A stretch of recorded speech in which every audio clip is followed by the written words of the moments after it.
I'm happy to have with me Lukas Eidolon, a writer, thinker, polemicist, and co-founder of the Warden Post, now sadly defunct, but one door closes, another door opens, and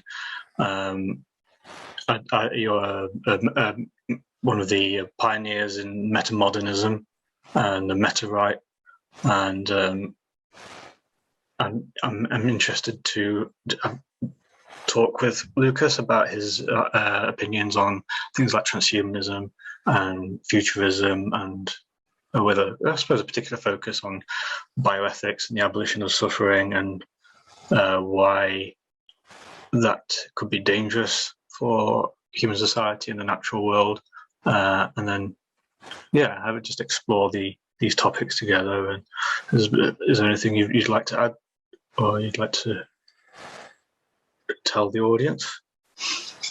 Well, first of all, thank you for having me here, Adam. It's really a pleasure. Despite the kind of difficulties we've had in trying to get this whole arrangement set up, but it's really I'm really glad to be here. But yeah, I guess I'm here more as a perhaps as an antagonist to the ideas that your channel tends to espouse, right? I know that herbivorized predators is a very it's seeking to it's in the vein, correct me if I'm wrong, of what's been called like the hedonistic imperative, abolition of suffering, or the abolition of suffering, right? And tends to lean, or at least kind of bleed into transhumanist circles.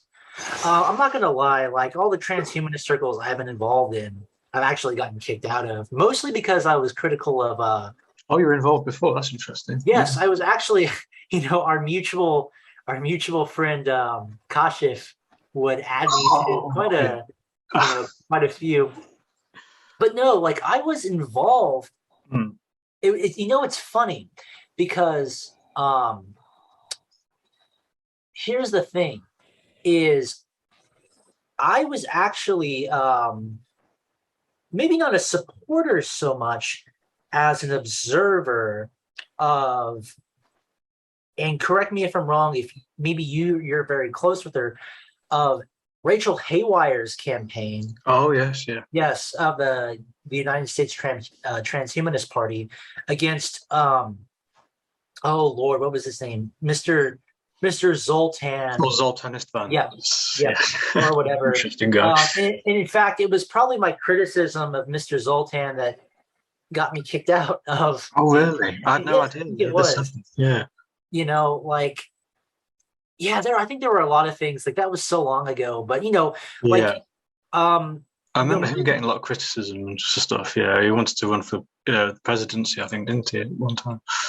Yeah, but me and Rachel, I think we're actually on good terms. Just give me a quick second. Me and Rachel years ago had a rapport with one another, and I believe back when the Warden Post was operational, she reached out to me. She did, yeah. Yeah, she did. Looking to be a potential writer, but unfortunately, we couldn't pay her. That was the big issue. That was correct. Yeah, I remember. Yeah. And but I think I was. What did she commission me to do? I think she wanted me to commission an article for her book, which I still have, by the way. The new art, right? Yep. I remember. That's the one. Yeah, I remember. Yeah. Yeah, I think she wanted me to do an article or a book review about that. But like my whole experience of transhumanism, I think, has kind of been on the margins. It's not something you necessarily see, in the right, because and again, like I'm approaching this like viewers to your channel, they watch this because they're very deeply involved, and I guess in the in hedonics or abolition suffering, or the abolition of suffering. but maybe they're not coming to your channel for political content. And where I am coming from is a position that is solidly, well, what we would call on the right. Now, that has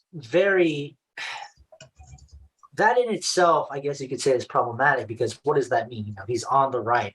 Does that mean he's a Republican? Does that mean he's he's alt-right, or what is like, why would someone who's on the right even be interested in things like transhumanism or hedonics? Or I think there's a lot of left-wing bias in transhumanism. Yeah, right.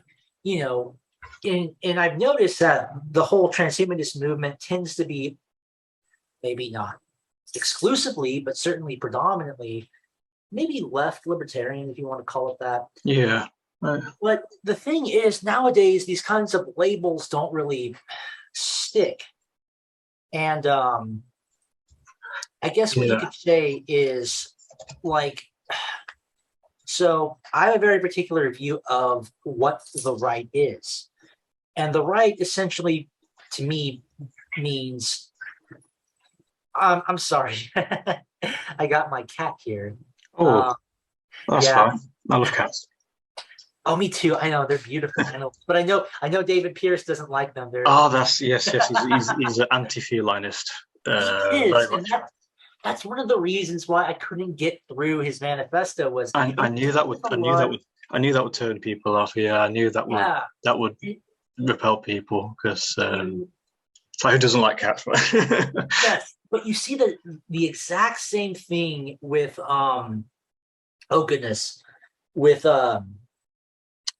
in the writings of Pentti Linkola, right? The deep ecologist, eco-fascist. Oh yes, who I guess maybe Finnish is chap. like on the inverse of the spectrum, right? He's also very against cats and raccoons, which he considers to be invasive species. But it's like there's a certain beauty, I think, to maybe beasts of prey that maybe charisma. Pierce would find to be almost diabolic, right? Yeah. And that's the other thing I kind of want to get to. Like, okay, well, first, let me just go back to, why would someone on the right be interested in transhumanism? And here's the thing: is what we consider to be maybe the right, which is, the right to me, it's a belief in hierarchy, right? Yeah. First and foremost, it's a belief in a divine origin of the cosmos, which is a rejection of materialism. And I think lastly, one of the things that orients, or rather places people on the right, is a kind of denial of a belief in progress, right? Where is this, like maybe your viewers would disagree with that, because they see, like, well, human history, human society, human culture, they're all progressing towards this perhaps idea of a utopia where suffering is abolished and human beings live like gods. And I don't know, maybe it's like, Ray Kurzweil's singularity, or like, I don't know. David Pierce talks about like almost kind of like a post-humanism, where like these post-humans, and they live in this hyper advanced civilization where, they just feel good constantly. And I don't know much about that, but I do take issue with it. Yeah. Okay, first of all, like, again, I feel like I'm kind of like backtracking almost. Like, why would someone on the right be interested in these ideas? And it's like, well, what I just explained is a very broad, I'm sorry, that was my cat. That's all right. No, my cat. So what I just kind of went through, these 3 points, that's a very broad definition, and that can apply to a lot of things. And we already see a kind of, maybe you would want to call, if we were like speaking like maybe a few years ago, we would call it Nietzschean. Perhaps now we would say it is openly transhumanist. There's an openly transhumanist current of the right, which is perhaps best exemplified by the writings of, well, one Jesa Reza I was Jorjani. going to say the same thing. Yes, Yeah, the yeah, I Prometheus. know. Yeah. And whatever you think about Jorjani, maybe he's kind of the eccentric character, but he is there. He's Oh. there, and um, he his writings, or his Prometheism, if you want to call it that, Mm. I think best exemplifies like this kind of like this break, right? This break away from what people normally assume the right represents, which, Mm. whatever you want to call it, maybe that means a break with Christianity, maybe that means a break with kind of like traditional conservatism, maybe that means a break with the kind of stuffy aristocratic, Mm. appealing to like these feelings of aristocracy that the right kind of has presumed as its starting point, right? Because to be on the right necessarily, I think, well, maybe not necessarily, but it kind of implicitly means like you're choosing aristocracy over democracy, right? You're choosing Yeah. aristocratic ways of thinking over democratic ways of thinking. And Giorgiani is kind of taking this logic, right, of like, okay, he rejects democracy, but he's also taking like this kind of like this Nietzschean conception of the Superman, and just maybe cranking that up to 11, right? Oh yeah. Yeah. And I mean, that's interesting, right? I mean, and that certainly represents, I think, one maybe an extreme spectrum of right futurism, I think, going forward. And I think maybe the opposite, or maybe not the opposite, but the inverse of that would be what would be I guess Alexander Dugin, right? Mm. Whose writings basically exemplify a kind of a weird marriage of radical traditionalism with postmodernism, right? Mm. But Dugin himself is explicitly anti-modernist, and basically his whole, if you want to call it that, his own postmodernism is kind of a way to kind of react against or defeat the kind of modernist tendencies that are still left over from, goodness, maybe early modernity, high modernity, Mm. all this stuff. But I feel like I'm getting ahead of myself. Like I could go on and on about all these vague and maybe, you know, opaque esoteric topics, but is there anything you Yeah. have for me, Adam, in the course of this conversation? Yeah. I was thinking. I think transhumanism might attract people on the right because they probably fancy themselves as being part of a new aristocracy, and certainly some futurists have indeed predicted that humanity will or could be at risk of splitting into two species, where you've got the this kind of hyper intelligent, powerful ruling class, and like a underclass of workers. But well, yeah, one interesting thing I've noticed is uh, transhumanism has become a bit of a dirty, loaded word over the past few years because I mean, I remember in the noughties, things like futurism and transhumanism still had this kind of optimistic cyberdelia atmosphere to it, a bit like the kind of the rave optimism of the 90s. It carried on over into transhumanism and futurism in the noughties, that kind of techno optimism, and then in recent years that's changed, and I think associations with the word transhumanism have now become a bit darker, and people associate it with things like Satanism and Luciferianism now. So I think that will make the movement suffer. And another negative characteristic is transhumanism now is still quite. Someone introduced a really interesting new word to me, afterworldliness. So transhumanism is too afterworldly. It's like it's always in the future. It's so far into the future that it distracts people from more immediate earthly concerns on terra firma that need immediate attention. And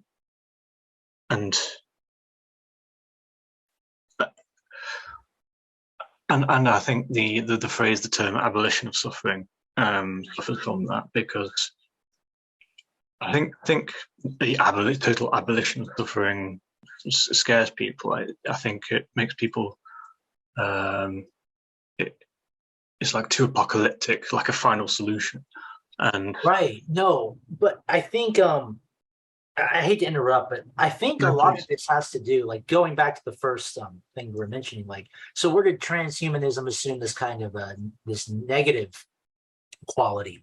I think a lot of it, just off the top of my head, I think a lot of it has to do maybe with,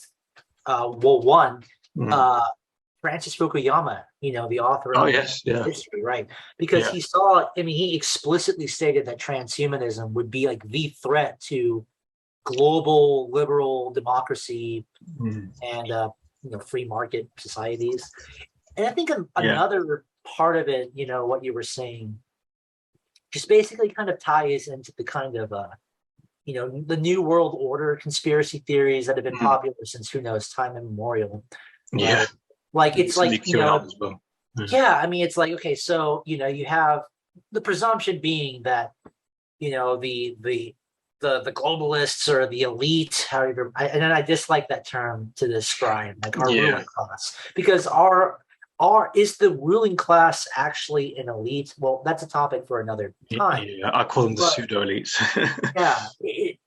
But it's like there's this assumption that because they're so super wealthy, they will have free access to all these gene editing technologies, and they'll disproportionately benefit from it, whereas we're just going to be relegated to like this, they're going to be like,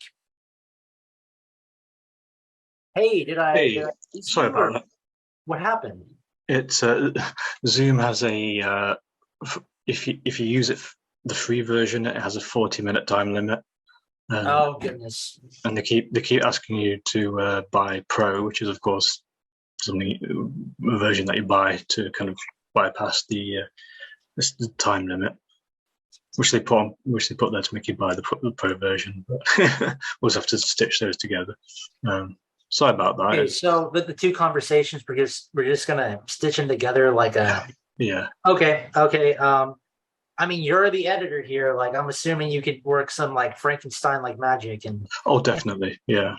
Okay, so we're God, but I feel I think you were on right. So Francis Fukuyama, right? So a lot of that has to do with Francis Fukuyama and the end of history, and and of course like the conspiracy theories that kind of like surround like the New World Order or the globalists just using these technologies, because of their access to massive wealth, right? And they're just going to take advantage of all the gene editing, available, whereas we're just going to chafe and suffer under our bare humanity and be prone to like all these diseases. But I feel like at some point, like, and I guess the point, or rather the hope of many transhumanists would be the democratization of gene editing, right? Of access to our genome, of manipulating our biological structure in ways that might kind of eliminate these diseases or make us more impervious to them, or Hell, maybe turn us into superheroes for all I know. Like, I don't know. Like, I mean, again, like, I'm coming at this as at best, a kind of fellow traveler, right? Yeah. Someone who hangs out in a lot of circles, right? And believing me, I've been exposed to a lot of different ideas, right? And that's kind of why I've Yeah. moved away from my my traditionalism, right? Like back in my 20s, right? I was heavily into like anti-modernism, Mm. radical traditionalism. Hell, like Julius Evola was my godfather for like the Yeah. majority of my 20s. But Yeah. it's funny, like I got into like political metamodernism probably when I was around, about 28, 29. Mm. And I was exposed to it through our mutual our Punjabi friend from the metaverse, Mm. Kashif Vikas, right? Bless him. Yeah, and granted, right, there's very little. I hate to say this because it's like, I feel like, it's not to toot my own horn, but I feel like I've become like the biggest spokesperson for the meta right almost. Yeah, But I'd say you are as well. there you go. But I feel like there's a very little people on the right would get from metamodernism. And Mm. what I mean by that is not that it's bad, but that it's a very heavily dominated field by, or rather, it's a field that is heavily dominated by left libertarians, or Mm. what they prefer to be called eco-socialists, right? Mm. Yeah. Right. And I guess, the kind of like one of the things that ingrains me to perhaps futurism or even suffering abolitionism may be the fact that I don't share this kind of solar punk fantasy of many left metamodernists. Mm. Like maybe my kind of utopianism is like post cyberpunk, if you want to call it that, right? Maybe it's kind of like, look, and maybe that separates me a lot from people on the right who are of a more traditionalist conservative bent as well. Like, if I have to be honest, like I'm actually open to things like gene therapy. I think that would be very Oh, that's interesting. Yeah. like it. I mean, like I feel like I have to be open about that. There are a lot of That's interesting. currents of futurism that I'm actually supportive of, Yeah. but I've remained silent on, maybe as during my tenure, maybe as a writer or as just someone who hangs out in a lot of traditionalist circles. Mm. And my whole opinion on that, if I have to use like a personal anecdote, right, or anecdote. So here's the thing: is one of the reasons why I've, if you know me, like there was a period back in maybe 2020, where I was kind of elusive. I didn't write, I believe, a whole lot during that period. I believe I wrote maybe one or two articles for the Warden Post during that period. And that was because my father was diagnosed with liver cancer during that time. And thankfully it is in remission, but it's been a scary. Oh, good. Yeah. Like they had to like chop up half of his liver, and then even that wasn't enough to kind of erase all of it. Yeah. But I think to myself, what if you could just grow another liver from his cells, right? And just replace the cancerous liver he has with a healthy liver, right? Yeah. And I mean, if you're in the I guess the field or the arena or the camp of suffering abolitionism, you would think, well, that's great, that extends, it perhaps improves the quality of human life. That's a step towards, eliminating human suffering. And I would agree. Like, I think there are some benefits to suffering abolitionism that maybe aren't as quite as maybe as utopian or radical. Definitely. Let's put it like that. Maybe as radical as the stuff that's outlined by. That's where you, that's where you get like normal suffering-focused ethics rather than this more futuristic abolition of suffering. Yeah, right. And I mean, and again, like maybe that's something that puts me at odds with my fellow, traditionalists, right? Who are, especially if you're like, look, I'll be honest, like if you're on the right, right? If you're on the right, there are basically two camps. You're either a Christian or otherwise, right? It's basically that. It's like there is like the Christian camp and there's everything that happens to kind of not fall into that. And I kind of fall, or at least I did very early on, back into like these kind of Orthodox traditionalist circles. And Christianity in particular makes a very heavy it places a very heavy emphasis on the unity of the soul and the body. So it's very, it views like maybe organ removal or organ donation or even human cloning, which again, I'm not entirely against, provided that it is used for gene therapy. Yeah. I think Jehovah's Witnesses, they're against blood transfusion, I think, aren't they? They are. And that's all about like it's a corruption of an interpretation of a verse from the book of Acts, which bars abstaining from blood, right? Yeah. And all that means is you're not supposed to drink. I'm sorry, you're not supposed to have like consume the living blood of an animal, right? But that gives but it, not quite the same. Theology aside, like they've kind of taken that verse and applied it to blood transfusions, right? But again, like I'm not like opposed to these. I'm not opposed to futurism, honestly. Like that's one of the things that kind of, I thought so. Right, it is like.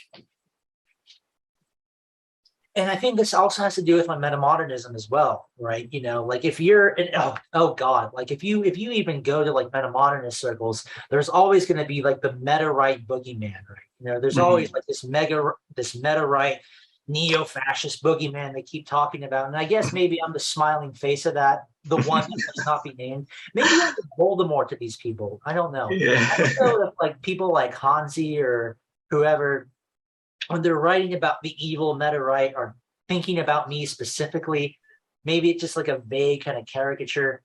But if they want to imagine me as a kind of devil in a Hawaiian shirt, hey, why not?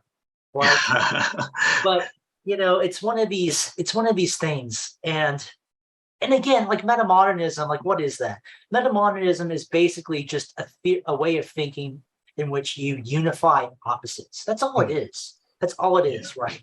And and again, there's probably a lot of overlap between people who are interested in suffering abolitionism with what do you call it? People who with metamodernism or whatever the heck Ken Wilber is going on about. I know that it's this weird thing, and this is what I'm talking about when I say that.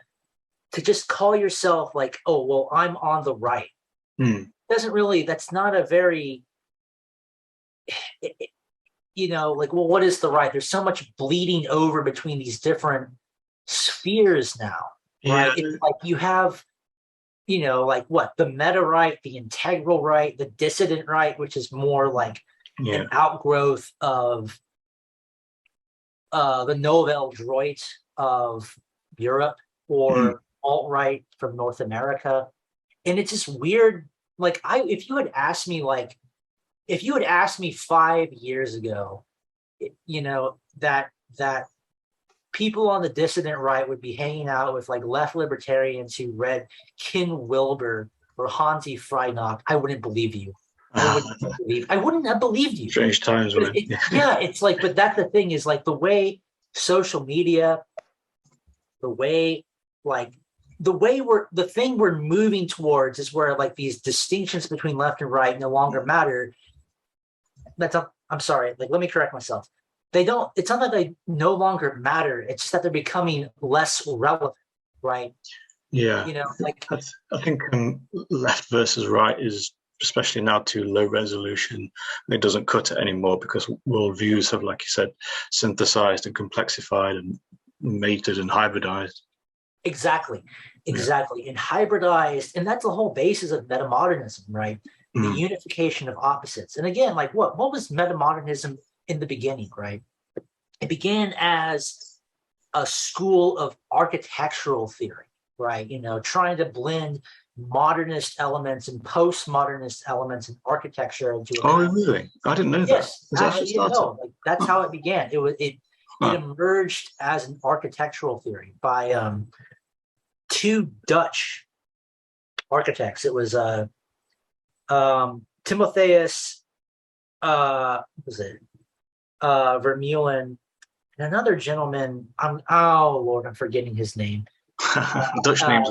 It's like Vermeulen and van der Aken, right? Yeah, that sounds right. Dutch. Yeah, it's like and they published their notes on metamodernism way back, like what was it, the 2010, I want to say.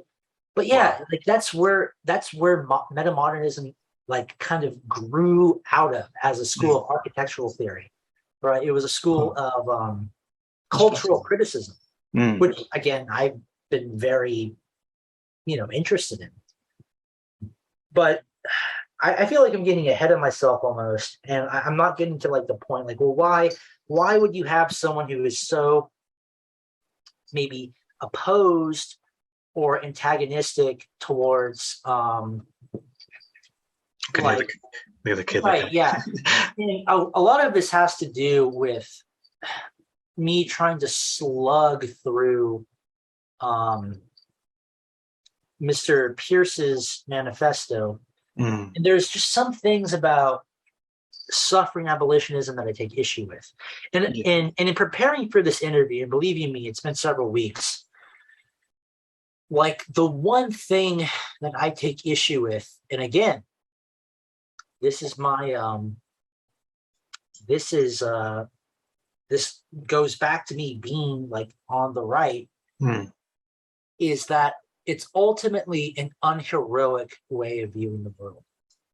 It's unheroic. And look, man, like I grew up with like the Greek classics, the Bible, and it was tales of immense suffering. Yeah. Right. Like, but no, it was like, or overcoming rather. Exactly. Yeah. Exactly. Like, and the thing that you read into like David Pierce is at the end of his manifesto or his vision of utopia, it's stasis, right? It's just this. I mean, again, I think you said it yourself. It was kind of like an end of history or the final society, right? Final solution, yeah. Yeah, it's like everyone just kind of floats around like maybe an Olympian god on a cloud or something in the singularity or the hyperspace. I mean, take your pick, right? And maybe I'm oversimplifying that, but I don't think it's a bad. I think it's a valid criticism. Like for me, right, is like, like the abolition of suffering, I feel like also means the abolition of meaning. Like, isn't human life, when you get down to it, like trying to find meaning in the suffering? But and this is the other thing, is it also like, and again, I maybe I'm beating up too much on David Pierce, but it's to him, and I'm mostly drawing my criticisms from, right? And it's like he imagines a scenario where entropy itself has basically been defeated. And it's like, well, okay, yeah, you have your you have your post-human uh, society where everyone gets an orgasm at the press of a button, but Yeah, orgasmia. how do you, yeah, I mean, like, but how do you escape, like, what, the heat death of the universe, for goodness sake, right? Well, I think there is a concept in transhumanism called negentropy, where eventually you reach a stage of technological advancement so far ahead that be able to prevent the heat death of the universe itself. But that's all theoretical. That sounds to me Yeah, like wishful thinking. yeah. And again, like After worldliness again. Yeah. there you go. Or or I kind of grew up like back when I was a pagan, right? We had like this we had a similar phrase, right? It was the always not yet here. And that was the biggest What's that? Sorry, always. The always not yet here. Oh. Right. And that was the big criticism with Christianity, which again, maybe you could say that Christianity was the first transhumanist philosophy. Think about it. Yeah. It predicts a kind of like its eschatology is basically one where, the dead are raised to incorruptible bodies and they live in a giant golden cube the size of Brazil for like aeons and aeons for eternity. I mean, again, like, as an Orthodox, like I'm just, maybe I'm being facetious a little bit, but I'm making kind of parallels, right? And I don't know. It's this weird thing. Like, I feel like transhumanism, like these currents of transhumanism arose more as kind of like an excess, right? They arose as an excess to basically, I mean, let's be honest, the fear of death, right? Yeah, I must admit, I fear death very much. I don't. I don't. I'm gonna say that right now. I do not fear death. You know what I do fear? I do fear prolonged terminal illness. That's the thing that scares me. That is the thing. Like, look, like painful death as well scares me. Right. Like, because if you go out and you're like hit by a truck or something, like you assume that's going to be kind of quick. Or an aneurysm, it's like you're basically, it's lights out, right? Yeah. But, it's stuff like cancer. It's stuff like ALS. It's stuff like maybe living with like HIV/AIDS. That's terrifying. Or even getting hit by a car but not dying straight away. We have to kept alive for suffering for a few weeks. Yeah. Sure. Like that's the thing that's always like, I mean, and I'll admit this, like this is, I don't talk about this a whole lot, but I actually like I've suffered from very severe health anxiety for the majority of my adult life. Oh, really? It's not something I talk about a whole lot, but it has impacted my personal life. It has impacted my relationships. But, and maybe it's just part of like a psychological thing. But death, like when I think about it, like death, I'm not afraid of, right? Because think about it, like, as a Christian, it either means like, well, if I'm wrong, it just means, well, it's, I'm no longer burdened by the absurdity of existence. Or, on the plus, I get to be with the Lord. But it's like, hopefully, if the Prince of Darkness doesn't call me home to the pit of fire. But, it's like these things. But it's death. Death doesn't scare me. But I'm terrified. Like, I think of myself, like, whenever there was a time, right, where I think I had like a reaction to some kind of medicine I was taking, right, where it would give me kind of like muscle spasms, and I thought I could have swore up and down that I had bulbar ALS, right? But I didn't. It's so bad. Like imagination. I had you have to understand. It was to the point where I would have my girlfriend like press down on my limbs to see if I had muscle weakness, clinical muscle weakness, right? Like, but no, death doesn't scare me. And the reason for that is, and again, I'm rationalizing it, right? I had a procedure done a few months back where I had to go in for like a dual colonoscopy, endoscopy sort of thing. And they put me under anesthesia. And, oh man, if you're under that stuff, like, it's like it's not even like sleeping. It's like Oblivion.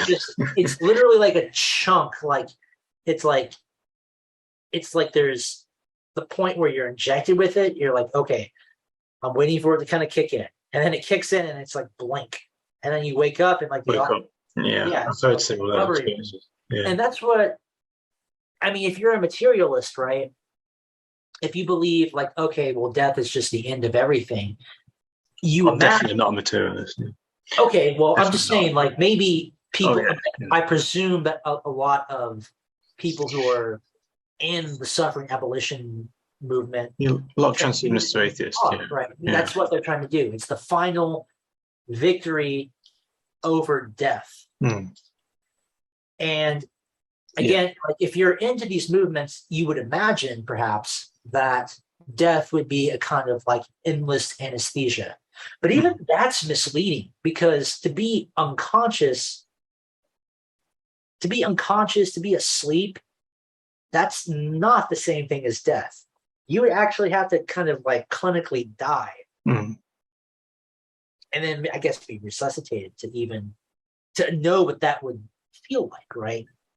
And again, maybe you could say, well, they're just different states of unconsciousness. Or maybe, and even that's a thing, like, you know, like, probably. I mean, but I mean, even death, you wouldn't even say that, well, that's a state. It's the absence. It is the state of non-being. Maybe, okay. I guess that would be a state.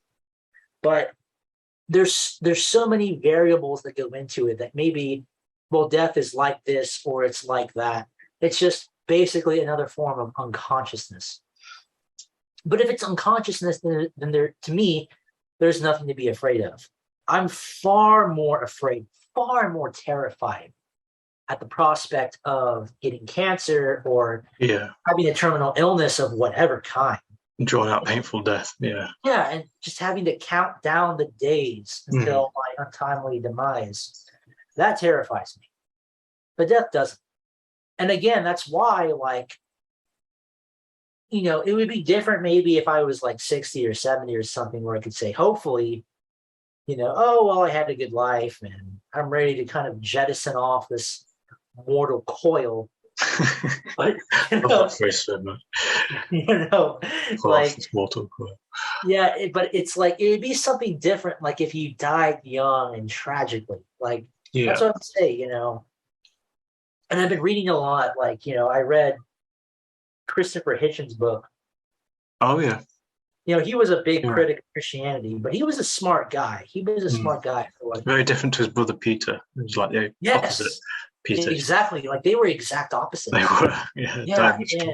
But I read his book On Mortality, which very, very short book, you know, and about, you know, it was his writings as he was, I think he was diagnosed with, I think, lung cancer. He was a heavy smoker, wasn't he? Yeah, and I think he inherited it from his dad. Like that's also what killed his father, if I remember correctly. But you know, and it was a very poignant book. And you know, even as maybe not someone doesn't identify as an atheist, like I took a lot away from it.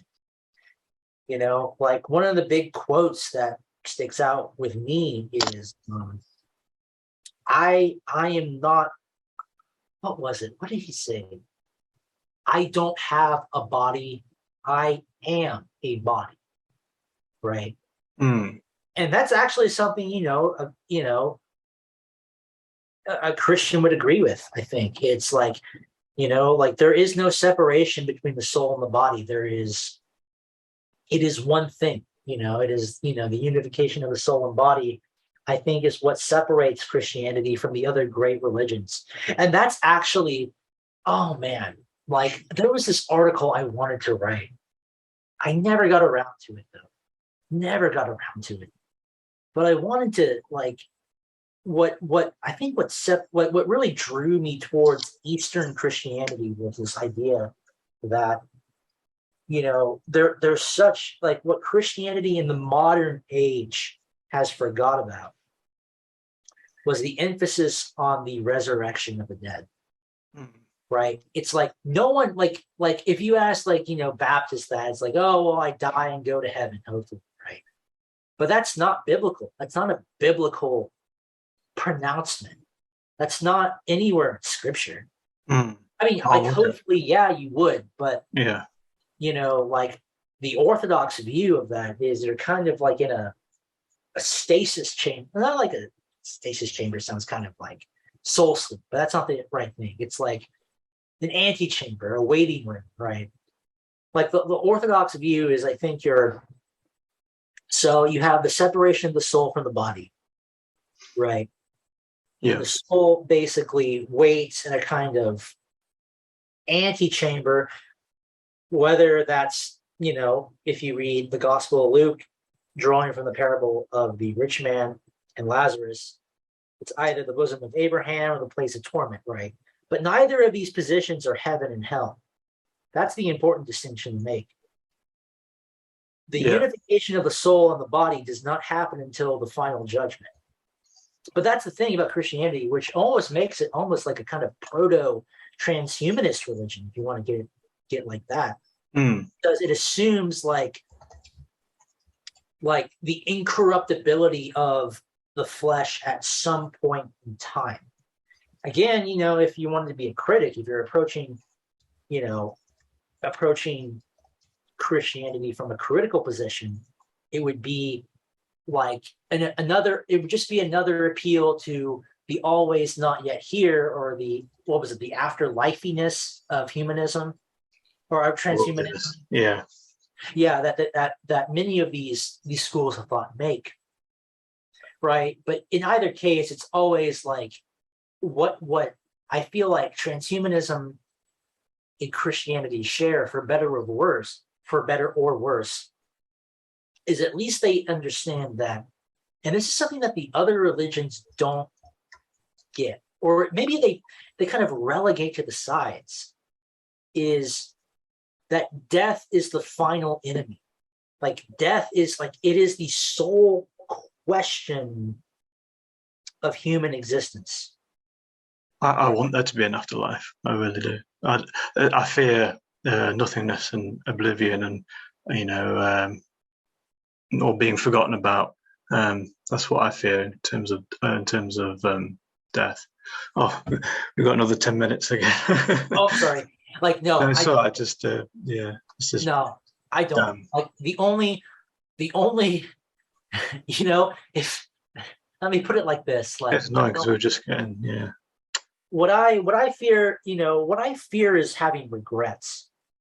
Yes, yeah. If I could live a life Deathbed without regrets. regrets, yeah, Yeah. I would be fine. Like, but hopefully, you know, I hope to live to an old age where I see my children reach adulthood, and the sociopaths that rule over us are defeated. Yeah.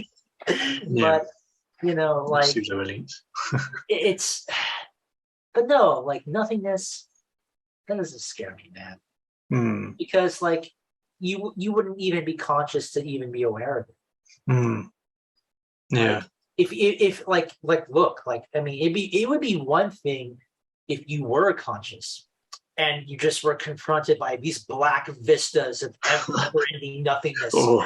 Yeah, like that would be terrifying, yes. Yeah, but that kind of, but the ability to perceive that would also be kind of like, well, that wouldn't be death, with the assumption that the materialists are right and it's just nothingness. To be consciousness implies, or rather, you know, like if you're conscious, then it's not the end, right? Yeah. But I don't know. Like you said, we have 10 minutes left. Do you want to keep going? Maybe just keep editing on, or? Yeah. Well, I just had a thought about when you were talking about your father and his liver, and Sure. I think ideas such as David Pearce's are simply the logical next step in a chain of progressions and innovations that have included using opiates for pain and then anesthesia for surgery, and which was also controversial when first introduced because people thought pain was noble, and it was natural to be awake conscious during surgery, and then mental health outreach and advocacy, pro-euthanasia, and so on. So I think it's a marketing problem. So maybe alternative terms like suffering-focused ethics and the radical minimization of extreme involuntary and meaningless suffering and anti-torture probably are all more palatable to more people than the abolition of suffering, which is too remote for most people. I think it's the abolition part people get freaked out by. It's a catchier term and it's less of a mouthful than some of the more nuanced and palatable words and phrases, but it's kind of like a slogan really, and maybe abolition of suffering will never be achievable. It'll be something that maybe people, future humans will always be aiming for, never 100% completely achieved. Yeah, right. Like it's an ideal in which to aspire to, right? Yes, yeah. But again, like going back to what I said before, what turns me off about that is it's a renunciation of the heroic, right? And it's like, look, how do I put this? In the hero's journey, right?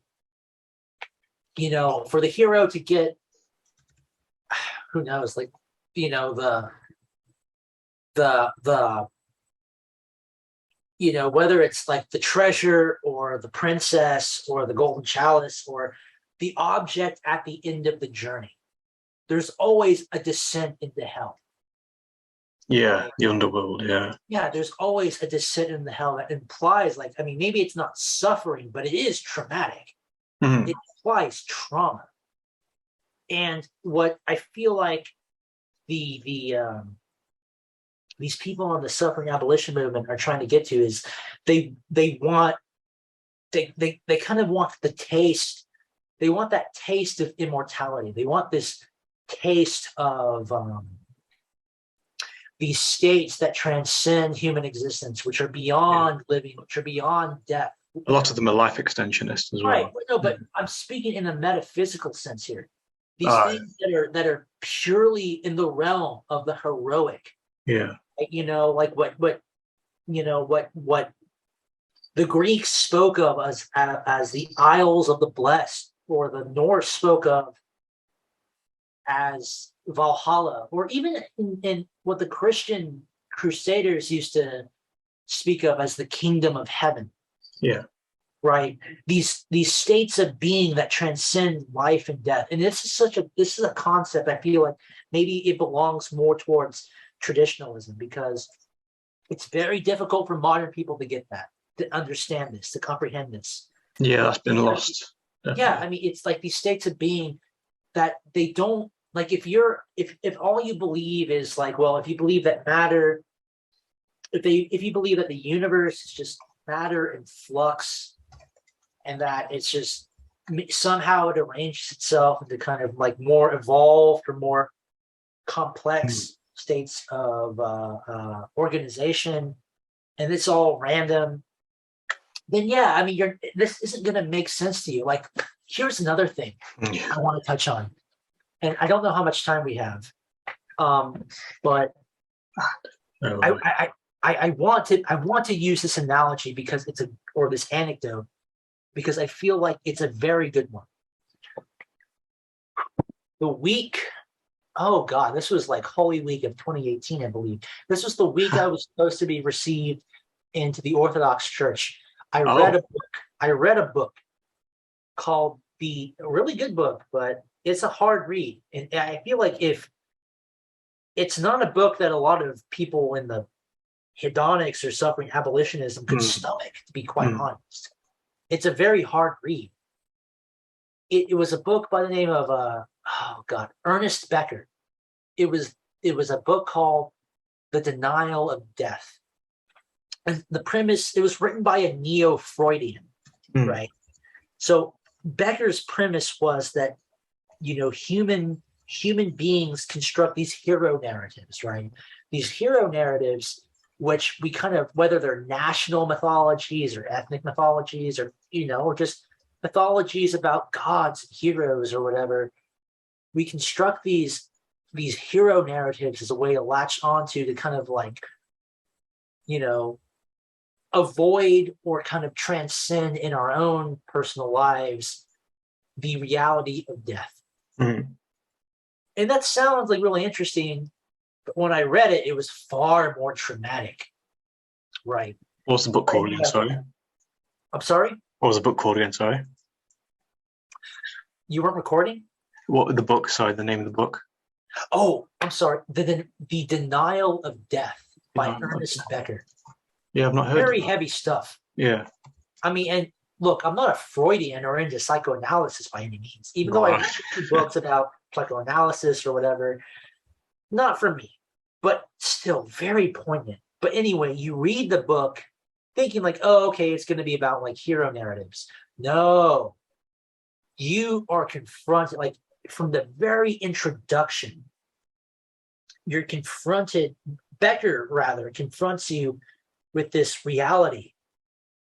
It's the reality of life almost, that our planet is bloodstained, right? From like the Precambrian rock to the present era of like animals ripping and tearing into each other and just eating each other and just, digesting and defecating one another out. It is literally like he confronts you with the bare tooth and claw reality of life, right?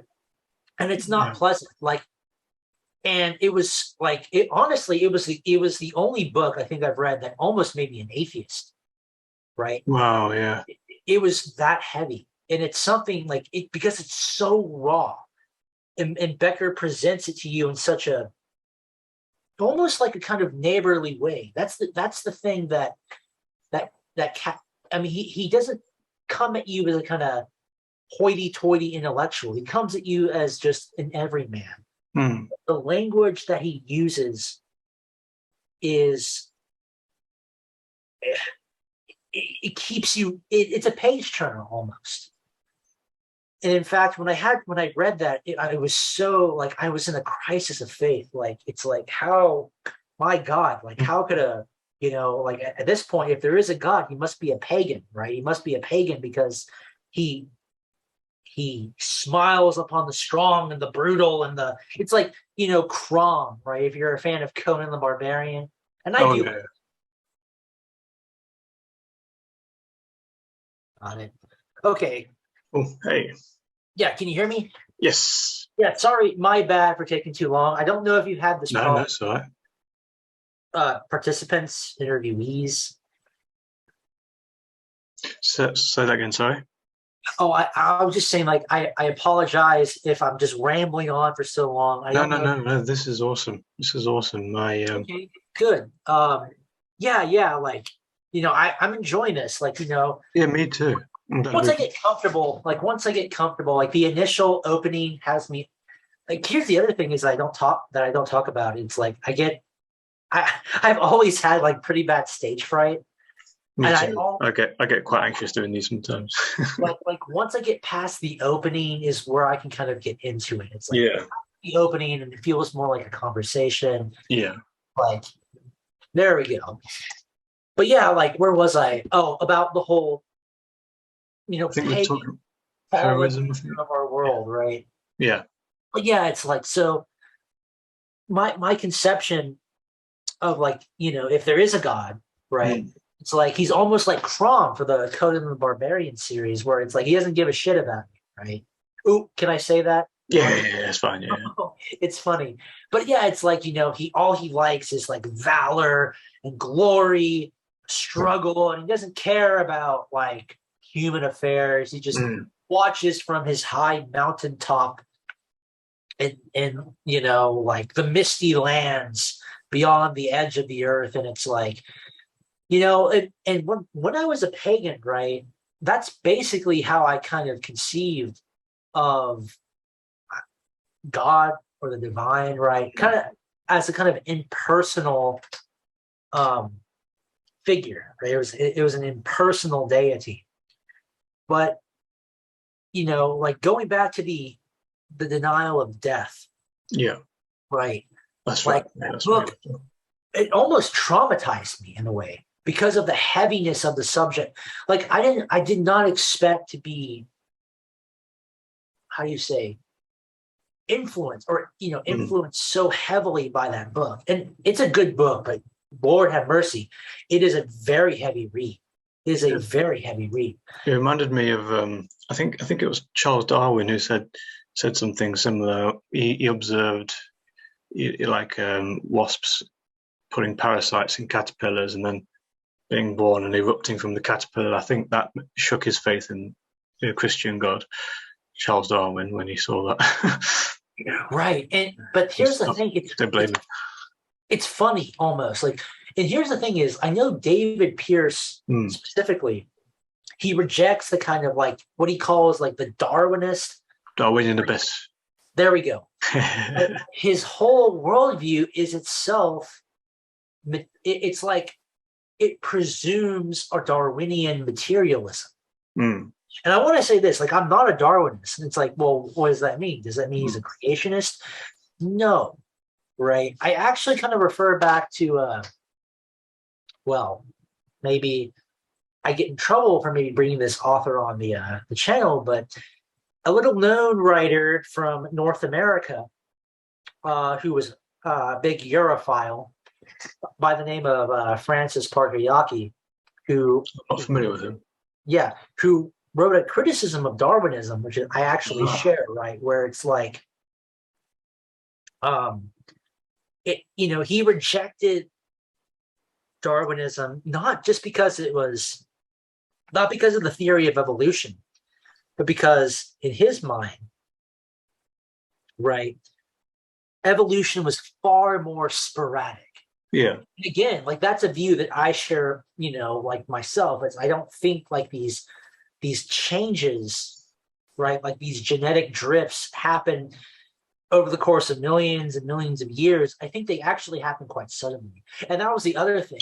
Like when I finished Denial of Death, it's funny. Like the book I went to reaffirm my belief in like the transcendent. It wasn't the Bible. It wasn't Holy Scripture, right? Of any religion, rather. It was Julius Evola's The Metaphysics of War. And it's a weird thing, like, like, well, why? Because it goes back to what I was saying earlier about like these states of being, right? Like the Elysian Isles, right? The kingdom of heaven, Valhalla. Like there are these states of being, right? That can be possessed, that are, that can be that are beyond life, that are beyond death, that go beyond like our experience of manifestation, that can be seized while we're living. Yeah. And that's the thing. It's this belief in the transcendent that has kept me, I guess, rooted, not only on the right, which, has, because otherwise I would have just fallen into a kind of like maybe leftist or liberal, classical or otherwise materialism, right? Where it's like, oh, well, human beings are good and we just got to, maximize human pleasure and happiness and, we all got to work towards the big, what is it they call, right? What is the big meme they have, right? Oh, it's like fully automated gay space luxury. Yes, space luxury space. Yeah, it's like that's like, but that's what these people are aiming for. Like they really believe in that. But that's the thing. Like, look. I criticize Mr. Pierce and maybe the suffering abolitionists and the transhumanists of being unheroic, but you have to think where that line of reasoning gets you. I don't know if you've ever seen the movie WALL-E by Pixar. And maybe I have. I think I saw it in the cinema. Okay, you have. And maybe it's kind of the fat people and the maybe it's kind of like, maybe not inappropriate, but maybe becouth of me to kind of reference a children's movie. But it's like towards the end of the movie or the middle of the movie, I mean, Wally goes up into like the space station where the remnant of humanity has vacated. And what do you find? It's the fat people in the hover chairs, right? They're all on their like It's not a pretty sight. yeah, I mean, it's like, they're floating around, just stuffing more Stuffing their faces. Yeah. grotesque amounts of junk food into their gullets. They have like a hollow screen in front of their faces, and they got like their phones in front of them. Like we do now, yeah. I mean, but that's what progress looks like to me. Like, and I've explained that, I think, in my interview with Marshall Aon as well. Like, that is progress. The end of history, the abolition of suffering, right, is the fat people in the hover chairs. If you want a society where suffering has been abolished, where all human conflicts have been eradicated, that's what you get. You get the fat people in the hover chairs. But in that scenario, there is no room for the heroic. There's no room for the valorous man to assert himself, that, to quest for the Holy Grail or for the freaking Ark of the Covenant or whatever, right? There's no object, there's no sacred object before his face that motivates him to kind of like face the possibility of death, to endure suffering, to endure trauma, right? It's like I thought maybe like a mission to rescue other beings from extreme suffering could be that Holy Grail. Well, that's the Mahayana. That's the Mahayana Buddhist vision, right? It's where you have like the bodhisattvas, right? It's like where so bodhisattvas are kind of like Buddhist saints, but they've entered nirvana, but they also kind of reject nirvana, because they want to reascend to the earth in another form to kind of teach, to kind of save as many constituent beings from suffering and teach them the middle way as much as possible, right?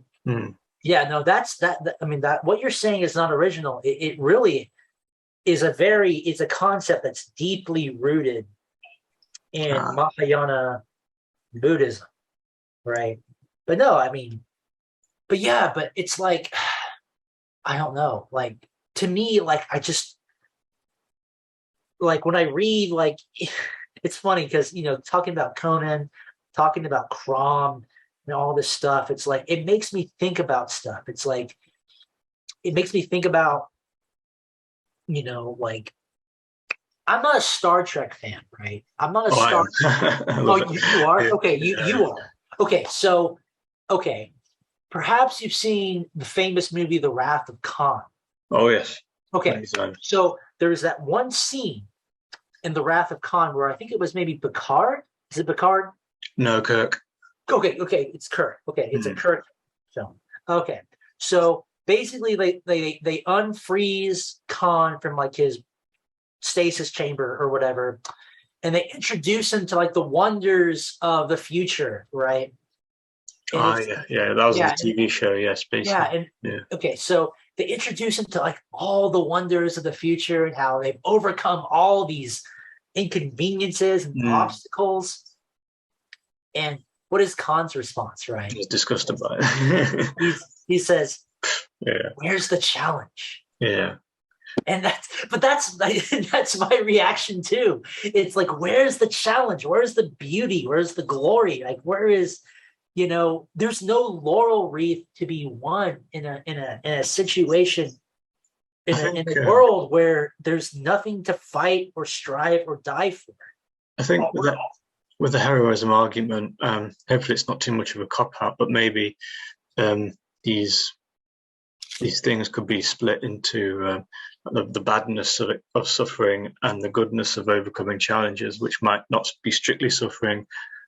So the challenging experiences could still be preserved whilst minimizing involuntary extreme suffering, which does no one any benefit, maybe.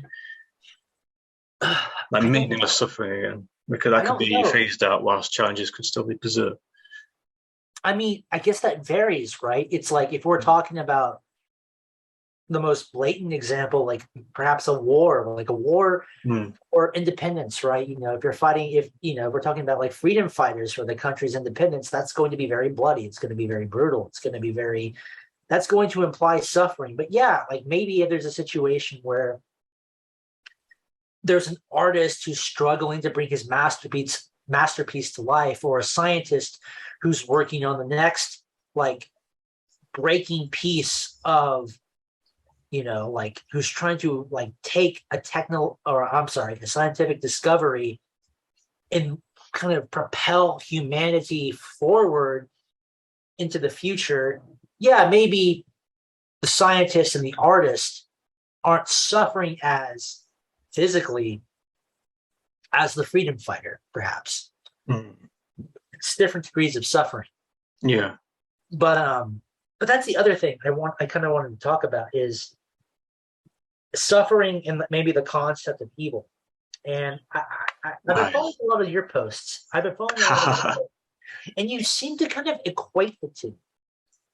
Like suffering is almost analogous to evil. Yeah, they've both been on my mind a lot recently. Yeah, but I don't think that's a fair assessment. Or maybe maybe it's fair, but I don't think it's correct. And look, and I maybe this is where my inner Christianity comes out, right? Is suffering is not evil. Suffering is not evil. Evil is something distinct. Evil is something very distinct from suffering.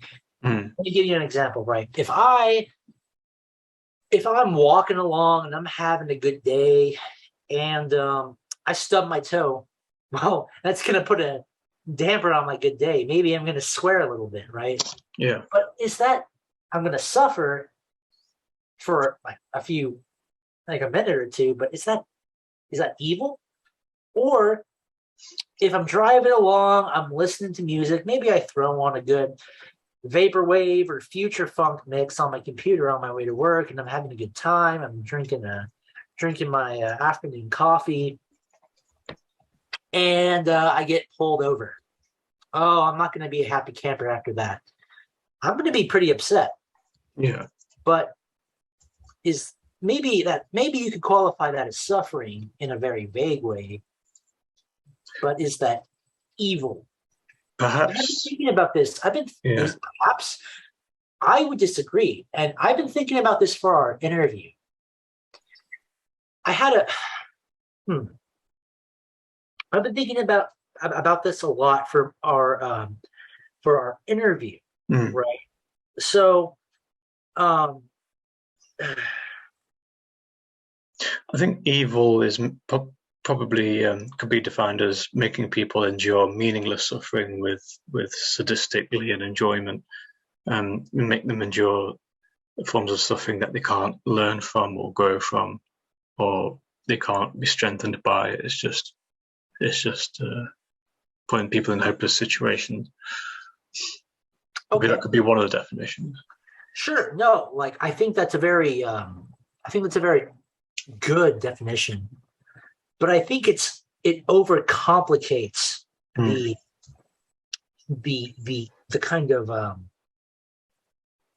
the reality of evil, right? Yeah. So for evil to be evil, in my mind, and I think maybe I'm getting ahead of myself. Maybe this is where my inner orthodoxy is coming out. Is evil is always malicious. It's always malicious. I know. I'll give you an example. I had a friend of mine, a very dear friend of mine, right, who found out recently that her sister's husband was abusing her niece for approximately a year. Wow. Very tragic. Very tragic, no matter what way you look at it. Oh man. Yeah. It's very, very sad.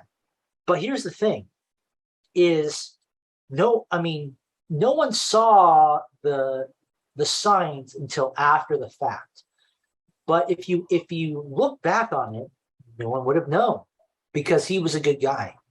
Good guy, Wow. good father, good father to his kids. Good father to his kids. Always guy going to work and yeah, that's the thing. That's shocking. And when he was confronted about it, he didn't. I mean, but that's the thing, is he swore up and down he didn't do it for malicious reasons. But that's the other thing too, is like here. Let me explain. I know it's very. This is where we have to get kind of objective about this. Yeah. And this is where, it gets kind of complicated. But I think it plays into our discussion about what truly is evil. Was what he did, we could say morally, was evil. Abusing a very little girl. That was an act of evil. Was the man himself a very evil person? Everyone around him thought he was a good dad. Yeah. He went to work, loved his kids, cooked really good fajitas from what I'm told. But here's the other thing, and this makes it a lot more complicated. My same friend, right? My same friend was, from what I'm told, right? He was raised by her biological father, who, I might add, was an unabashed child abuser. Unabashed child abuser. And that's the question here. Was he evil? Or did he pick up this behavior from someone who was truly malicious? That's the thing. Yeah, it's the hate the sin, not the sinner kind of dilemma, isn't it? Exactly. And there is a good quote. Yeah. I wrote it. I wanted to jot it down for this very interview. Only the foolish man thinks that suffering is evil. The sensible man knows that suffering is not evil, but only the manifestation of evil and healing from evil. Only sin in a man is a real evil. And there is no evil outside sin. Everything else that men generally call evil is not. But it is a bitter medicine to heal from evil. The sicker the man, the more bitter the medicine that the doctor prescribes him. That quote is from Saint Nikolai Velimirovich. He's an Orthodox saint.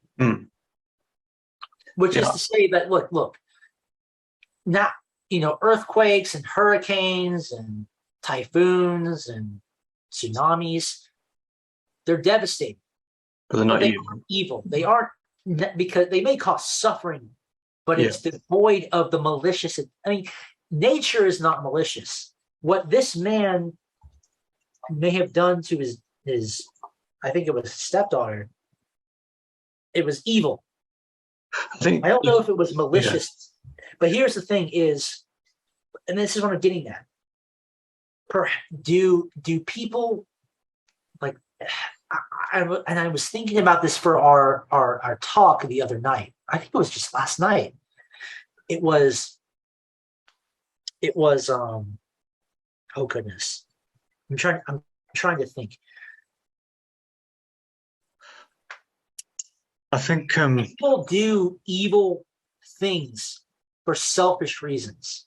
Is the selfish person necessarily this morally evil? I don't think so. I mean, like, it's detestable.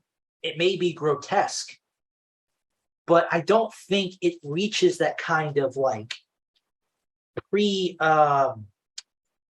premeditated kind of malice or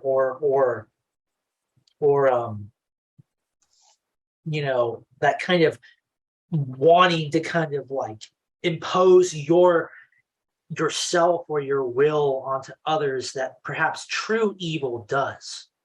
But the other thing is, the other thing I have with this, with the problem I have with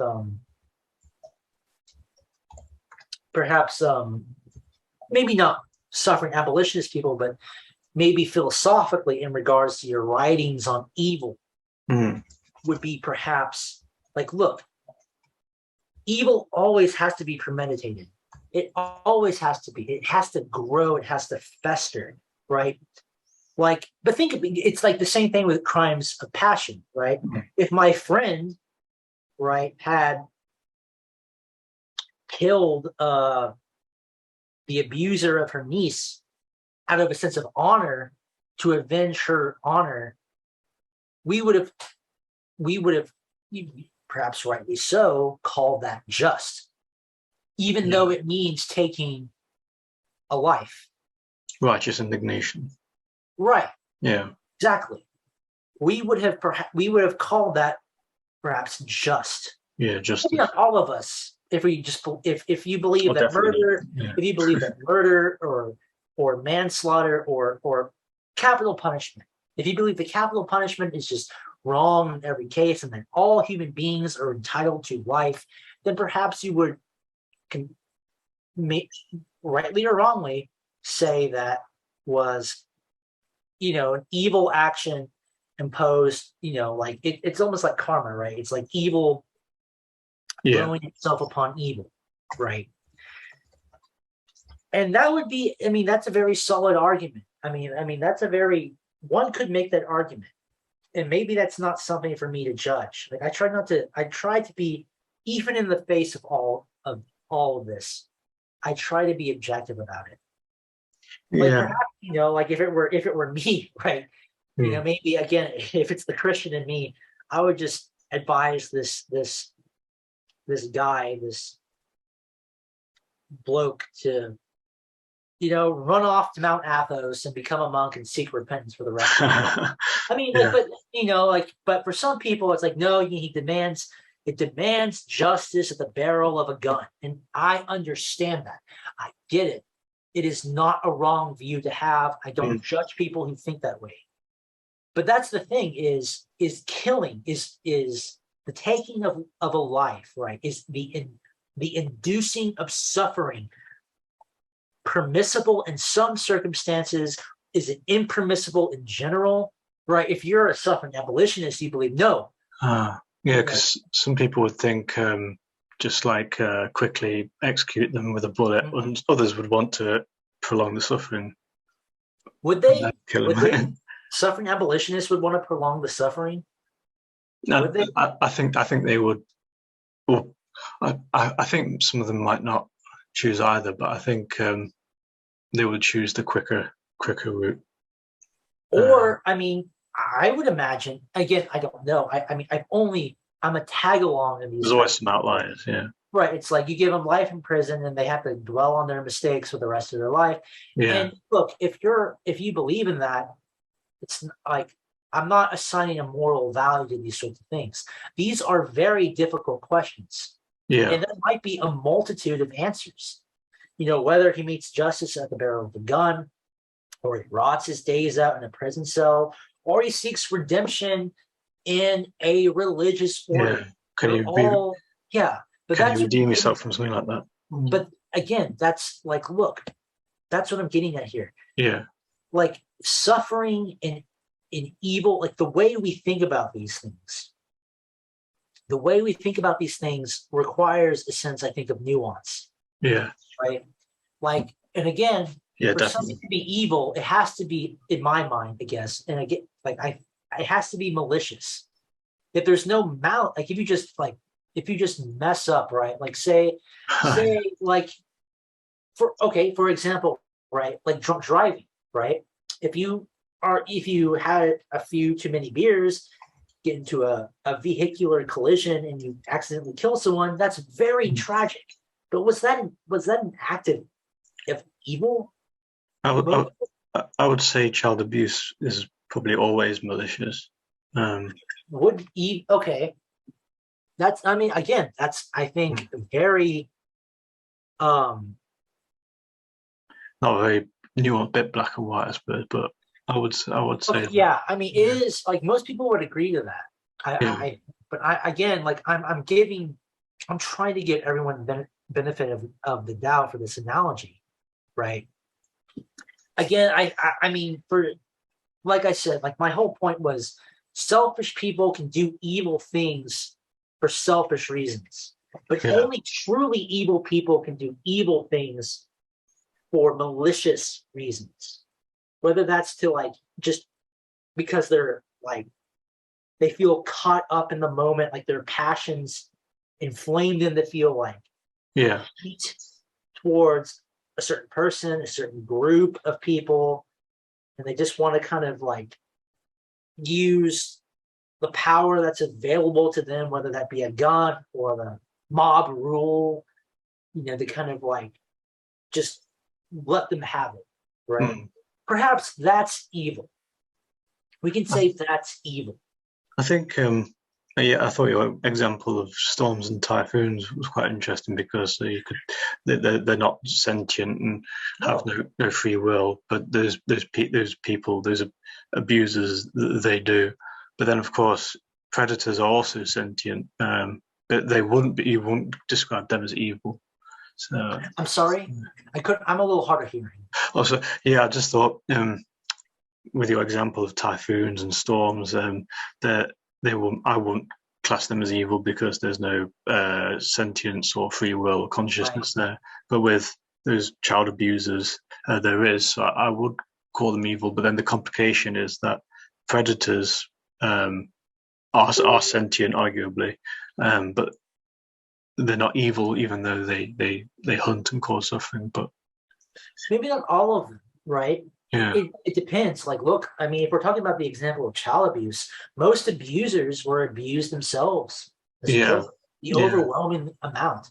Yeah. And again, this isn't to excuse the behavior. It's just to give an example. Like, and I'm using like, I feel like I have to kind of appeal to the extremes here because it takes us out of our comfort zone for one. And because it really does confront us with true evil. I mean, it is the abuse of innocence. Yeah. Right? But that's what I'm trying to get at is like, for something to be truly evil, there has to be that kind of malice involved. There has to be a kind of like, I want to do this because I can. But then again, I feel like that's just the nature of life, right? When animals attack, when predator animals attack prey, it's not because they want to induce suffering necessarily on their prey. They're just hungry. Yeah, I mean, they're just hungry, right? I mean, we might think like, look, it's really funny, right? It's like when we're watching like a documentary on salmon, we're always rooting for the salmon. But when we watch a documentary on bears, well, we're always rooting for the bear, right? The bear to get that salmon. Right? That's the thing. And in the salmon documentary, we want the salmon to get away. Yeah, that's what I'm getting at here. It just requires, I think, a kind of nuance. And again, it's not to excuse, right? It's not to excuse like debased, like truly debased acts of whether it be true malice or selfishness, right? Whether it's the example that I used or, goodness, maybe a junkie who robs someone to get money for his next fix, right? We might say that's evil, and perhaps it truly is. Like maybe, but again, it really begs us to ask, like, is he all there? Is he acting rationally? Or is he under the influence of his addiction? Like there are a lot of circumstances, or I'm sorry, there are a lot of variables that go into this equation. Yeah. But again, the one, I don't know, what is it? The one kind of factor that I try to, when I think about these things, right, whether it's just philosophically, intellectually, or just as a regular person, right, is what degree was malice involved, right? Like, was there amount like Premeditation. Yeah. right. And I think that's what we have to kind of factor in. Not all suffering is evil, but evil certainly does produce suffering. That's out of Yeah. that's that's a given, right? Sometimes it's just a random force of nature. Sometimes it's just a random act of like, you know, it's just spontaneous. Like you sometimes it really is like, you're walking down the street and shoot, like a rope snaps and a piano falls on your head and that's it. Like one of those Looney Tunes from back in the day. Yeah. I mean, like, but we wouldn't say like that's evil, even though it's tragic. And I mean, perhaps maybe it produces suffering, hopefully not a lot before you just kind of clock out. But like that's what I'm getting at. Like, and that's kind of what I wanted to like address maybe in your own writings about like, nature of evil, nature of suffering, right? And again, maybe I'm repeating myself, but malice, I feel like it is at the cornerstone of all true evil. Everything else is either human selfishness or a random act of nature. Yeah, never really considered that before. Oh, we've covered a lot of ground today. It's been great. I think we have. Should we perhaps wrap this up? I was going to say I got another message again, so yeah. Okay. But I really enjoyed that, and I'm glad we finally managed to do it, and it was great. Same I got a lot out of it, and lots to think about. And I'd definitely be up for a follow up soon if you'd like. Of course, yeah. I mean, I can't say I try to be reliable, but then again, it's like there's always X factors. I saw that. Yeah, the same thing happened. Similar things happen to me sometimes, and right. We all have everything going on. Yeah, absolutely. Again, like this was truly a treat and a pleasure. Oh, thank you. Yeah, it was for me as well. I'm glad I finally. I know we spoke over the phone a couple of times, but it was nice to have a face-to-face conversation. And of course. But awesome. Yeah, if there's anything you want to kind of ask me to kind of end this conversation, or maybe lead with an outro sometime, I'm down to hear it. Sorry, you broke up there. Sorry. Oh, I'm sorry. If there's anything else you kind of want to ask me, or if you just want to kind of lead with an outro. Oh yeah. Did you have any like kind of conclusive thoughts or kind of anything you'd like viewers and listeners to take away the most from this? Okay. Yeah, that's a good question. Like, what would I want people in the suffering abolitionist community or the transhumanist community to kind of take away from this? Anything you still disagree with me on, or agree, or maybe I made something more clearer and explained it better. Strive for the heroic. That's all I can say. Just don't ignore that. Like, look, I mean, my biggest worry is in the kind of adventure to kind of abolish all human suffering, right? I think we risk abolishing meaning as well, right? Like, and that's not to say that all meaning has to derive from suffering, but that is where we derive our meaning. Our meaning is derived from struggle, right? It's from trying to find out what makes us human. Yeah. And look, a lot of times it's going to put us up against, not just ourselves, not just like society or the people we're close with, our peers. It's going to be traumatic either way, right? And I feel like it's this quest almost to kind of do away, it's almost like a quest to do away with these questions, it's like a retreat back to the womb almost. It's trying to find retreating. It's a drive towards absolute stasis where nothing happens. Right? It's just a pure horizon that just goes on forever, but there's no ascent into like, verticality that kind of, maybe I'm being kind of a romantic, that leads us towards like an apotheosis, right? Towards, like I said before, right? There's always that descent into hell where we're confronted with the worst aspects of our nature. But once there's that reascent, right? There's always that ascension. I